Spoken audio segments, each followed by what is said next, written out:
Welcome to Mr. Hutchings History, where the past comes alive. Let's dive into today's story.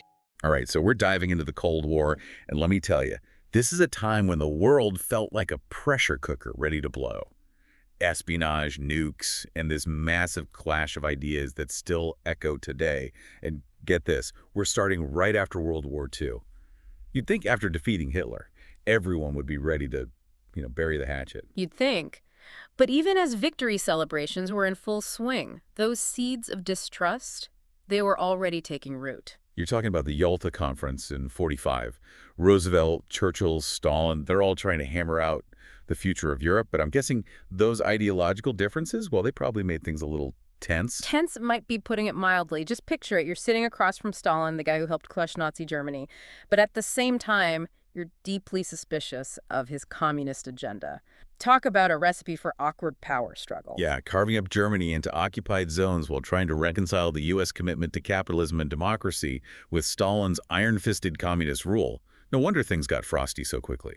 And nobody captured that chill better than Churchill in '46. His Iron Curtain speech. It wasn't just some fancy phrase. It really crystallized that growing divide between East and West. It's one thing to disagree. It's another to basically declare half the continent off limits. Did that send shockwaves to the U.S.? Absolutely. It played right into existing fears.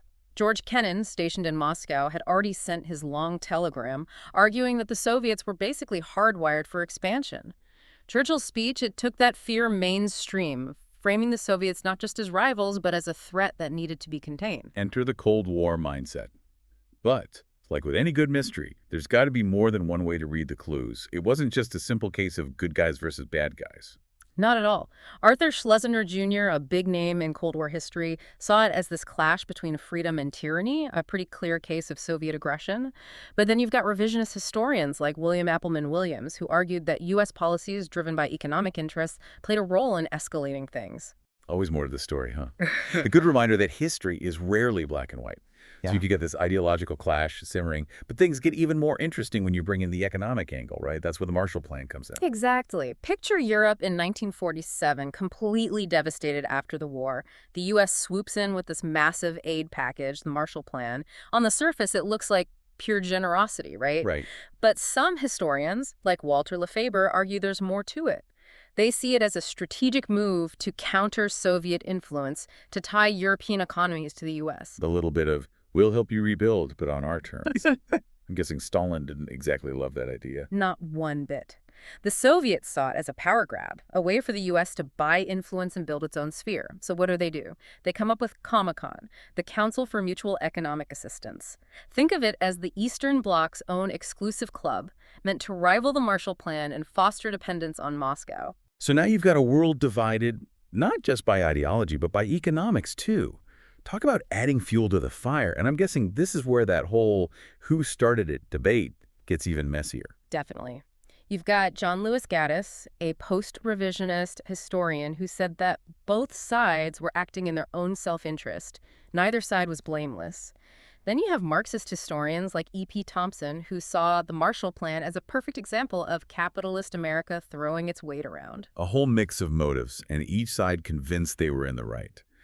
But beyond the politics and the economics, there's this other current running through everything, this undercurrent of fear. Yeah, that fear, it was like a constant hum under everything. It wasn't just about words on paper or clashing ideologies. This was the atomic age, that threat of mutually assured destruction. It hung over everything. Nothing really drives that home like the Berlin Blockade. 1948, Stalin decides to literally cut off West Berlin. Can you imagine? Can you imagine being a citizen in West Berlin when those borders slammed shut? Supplies dwindling, tensions through the roof.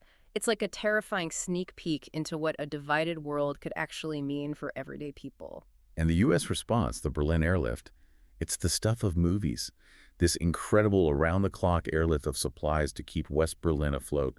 The logistics alone boggle the mind. Over 2 million tons. Food, fuel, medicine. They even flew in Christmas presents. It was a constant stream of planes. And it wasn't just about the supplies. It was about taking a stand, showing the Soviets, showing the world that the West wouldn't just back down in the face of intimidation. It's such a powerful example of how the Cold War played out on these different levels, Yeah. right? Concrete actions, symbolic gestures, and this constant psychological tug of war. And it really gets to the heart of this thing called a security dilemma, this vicious cycle where one side tries to make themselves more secure, but it just ends up making the other side feel even more threatened, like a really, really high-stakes game of chicken. So the U.S., worried about communism, takes steps to strengthen its position. But that just makes the Soviets more paranoid, so they react, and on it goes. Exactly. And both sides could point to what the other was doing as proof that they were the bad guys. It's this pattern that just keeps popping up throughout the entire Cold War. So let's dig into some of those specific actions. We've got this backdrop of fear and mistrust. But what were some of the actual moves and counter-moves that really defined these early years? Well, for the U.S., there's the Truman Doctrine, announced in 1947. Basically, it was a promise to back up any nation that was facing a communist takeover. Just think about how that must have sounded to the Soviets. The U.S. was drawing a very clear line. Yeah, containing communism wherever it popped up, not exactly subtle. Nope.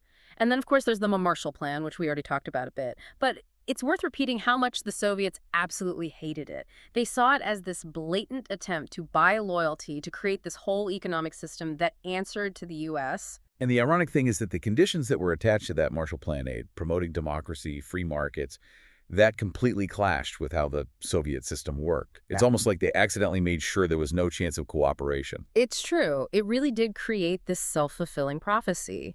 And as the West is strengthening its economic ties, the military alliances, they start to follow. Then in 1949, you've got the creation of NATO, the North Atlantic Treaty Organization, and that really formalized that Western bloc. Put yourself in Moscow's shoes for a second. This military alliance, led by your biggest rival, not exactly a warm and fuzzy feeling. It really is like watching this slow-motion standoff. Yeah. Each side is upping the ante. But the Soviets weren't just sitting back and taking it, were they? No way. Stalin, he was a master strategist. He had his own bag of tricks. One of his tactics was this thing called salami tactics. Salami tactics. All right, you got to break this one down for me. Think about how you slice a salami. A little piece at a time, right? That was basically Stalin's MO in Eastern Europe. Instead of this big, dramatic takeover, he'd install these pro-Soviet regimes gradually, sometimes through elections that were completely rigged, other times by putting pressure on the governments already in power to do things his way. So this slow, steady squeeze, less in your face than a full-on invasion, but probably a lot more effective over time. Exactly. And it let him gain control without technically breaking those post-war agreements, at least not officially. But Stalin didn't just use salami tactics. The Soviets also got into some more direct confrontations.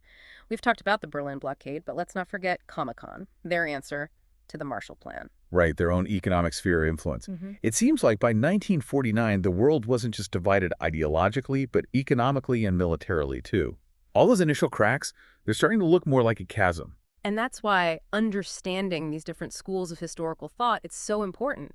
Because who you ask will determine who they think deserves the lion's share of the blame for things escalating this way. So it's not just about what happened, but about how we interpret those events. Exactly. Orthodox historians, they might point straight to Stalin's aggressive moves as the main problem, but revisionists, they might say that U.S. policies are what created the environment for that aggression in the first place.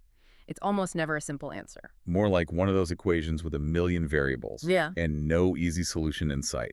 So here we are, two opposing blocs, each with their own ideology, economic system, and military alliances.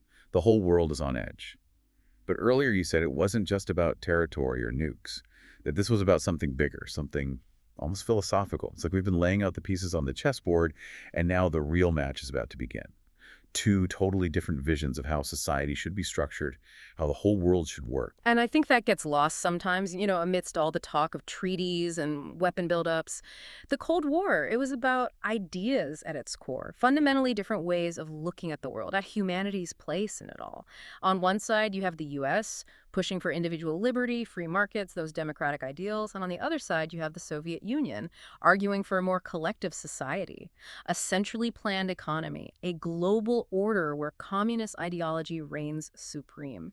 So it's like this battle between you can be anything you set your mind to, and we're all in this together, so get in line. Talk about a stark choice. And it wasn't just theoretical either. This played out in every aspect of life, from the kind of car you could drive, or if you could even get a car, to the art that people were creating. Imagine your music, your writing, even scientific discoveries. They weren't just judged on their own merit, but on how well they fit within a certain ideology. Yeah, no pressure there, artists and scientists. Yeah. I'm starting to see why that historian Tony Judt called the Cold War a battle over the future of civilization itself. Yeah. That's a pretty heavy weight on everyone's shoulders, don't you think? It is, and it explains why the stakes felt so incredibly high. That sense of fear was everywhere, because both sides, they truly believed the other one was a threat to their very existence. Not just to their way of life, but to the future of humanity. It really makes you wonder, what if things had gone differently? Like, if those early cracks in the alliance hadn't appeared? What if the Allied leaders had actually managed to build some trust after World War II? Do you think the Cold War was inevitable? That's the million-dollar question, isn't it? The one historians will be debating forever. It's impossible to say for sure, but it's fascinating to consider, isn't it? Absolutely. Recognizing those what-if moments, those sliding door moments in history, that's what makes it all so fascinating to me. It reminds us that history isn't some pre-programmed script. It's a story that's shaped by choices, by personalities, sometimes even by misunderstandings. And by digging into those nuances, those different perspectives, that's how we get a more complete picture, not just of the past, but of all those forces that are still shaping our world today.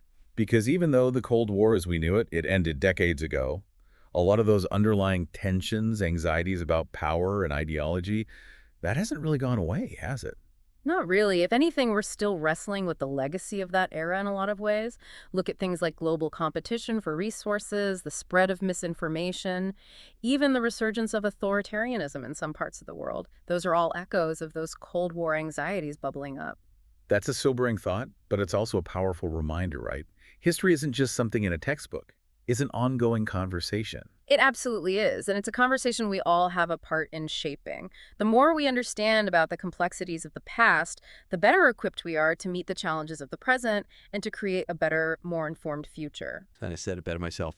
So as we wrap up this deep dive into the origins of the Cold War, we want to leave you with this thought. Imagine yourself back in that pivotal year of 1949. The world is on edge. You're facing those impossible choices, decisions that could change the course of history. What would you do? How would you navigate a world teetering on the brink? It's something to ponder as you continue to explore this always relevant and always captivating story of the Cold War. Thanks for listening to Mr. Hutchings History. Keep exploring, and we'll see you next time.